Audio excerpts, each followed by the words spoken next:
All right, customer asset safety is covered in procedures 351 and 353 in the quality manual. We have two different types of customer assets that come into the building. We have customer furnished equipment, and those are the items that you see that come in for repair. We also have customer furnished material. That can also be a unit that has been sent in here for us to use for testing purposes.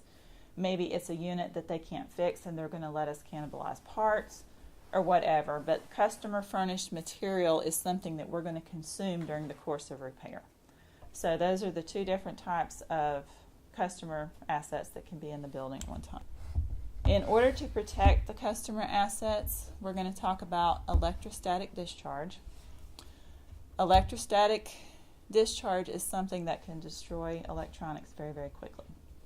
So we have given each of you, if you don't have them, your managers have them, you will be getting a strap that you can wear on your wrist when you're working on the products.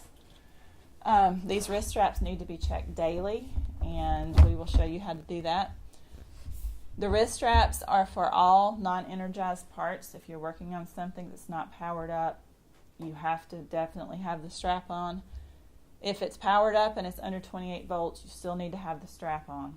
If you're working on a circuit card, make sure you've got your strap on. Something else to protect equipment, you will see little black caps that come on connectors and some of the different areas on the units you're working on. Make sure when those are not being used, when the connectors aren't being used, when you're storing stuff, that you replace those caps. Those are electrostatic barriers. They kind of help protect the equipment.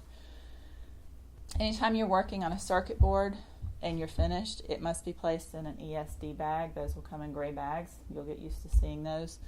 And there again, that is a protective barrier for that item to protect it from electrostatic discharge. The things you're seeing here, this is where an item has arced from static.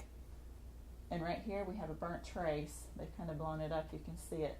Do you see how busy that is? That's very hard to find. So if you shock a board and it burns something up, it may take you a while to find it because it's just a tiny little spot. Just make sure, we don't want to destroy things, so make sure you're wearing your straps.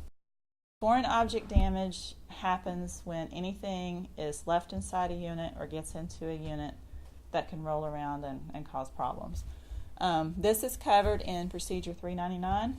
You want to make sure your work area is organized in such a manner that you only have the tools you're using for that job. You don't want to have stuff laid out all over your bench.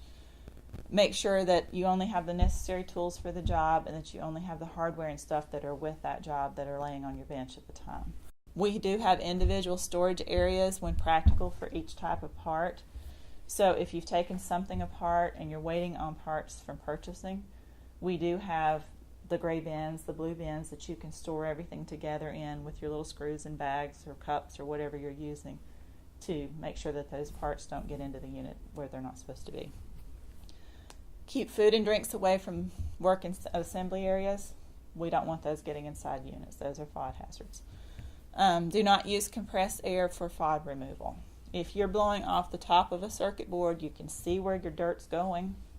That's one thing. If you're blowing down into a unit, you can't see where you're forcing that stuff.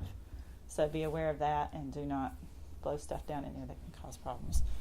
What you're seeing right here is a piece of solder that's gotten left on a board, and it's touching the different components. It can short things out. This is a tool that someone has left inside a unit.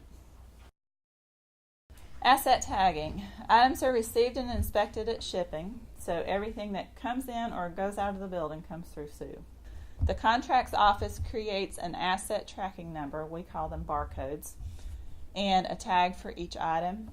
Those barcode tags are to stay attached with that unit the entire time it is in the building. That keeps our traceability.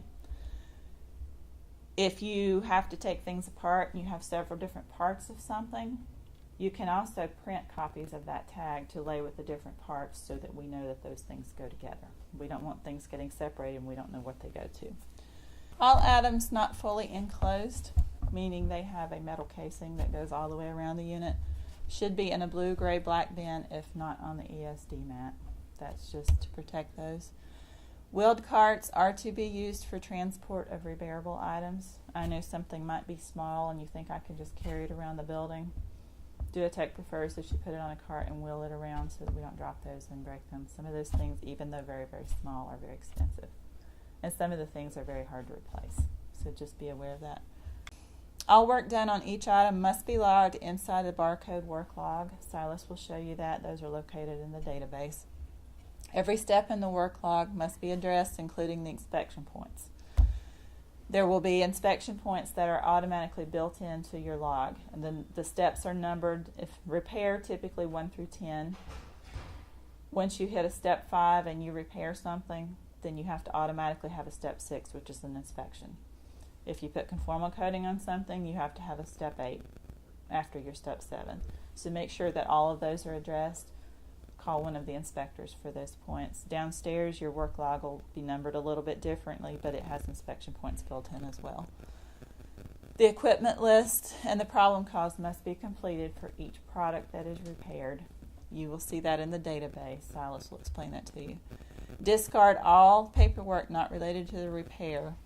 For example, printed spec sheets that you've just printed out to use for your reference that really are not relevant for anyone else. If you've printed out a tech order so it was easier to read, things of that nature, they need to be discarded after repair. Anything that's printed and not a part of our database is considered a copy.